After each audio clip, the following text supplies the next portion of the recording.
వెధవాయను నేను అంటే నీకంటే పెద్ద వెధవాయను నేను అని చెప్పుకోవడం ఇప్పుడు అలవాటైపోయిందనమాట.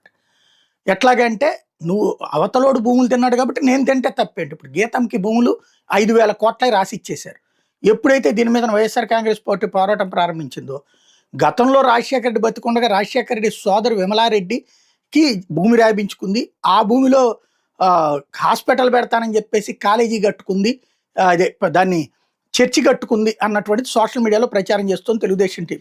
దీని మీద ఇప్పుడు విమలారెడ్డి హైలైట్ దాని మీద కంప్లైంట్ చేశారు. తనను లక్ష్యంగా చేసుకుని కొన్ని యూట్యూబ్ ఛానల్, సోషల్ మీడియా ప్లాట్ఫారాలు ఉద్దేశపూర్వక దుర్మార్గపు దుష్ప్రచారం చేస్తున్న సంస్థల వ్యక్తుల మీద కఠిన చర్యలు తీసుకోవాలని కోరుతూ ఆమె లేఖ నార్సింగ్ పోలీసులకు కంప్లైంట్ ఇచ్చారు.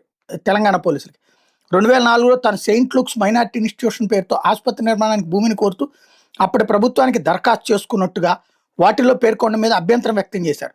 2009లో విశాఖపట్నం జిల్లా ఎండాడలోని సర్వే నెంబర్ 16B1లో ప్రభుత్వం 7.35 ఎకరాలను కేటాయించిందంటూ తప్పుడు ప్రచారం చేస్తున్నారని చెప్పారు.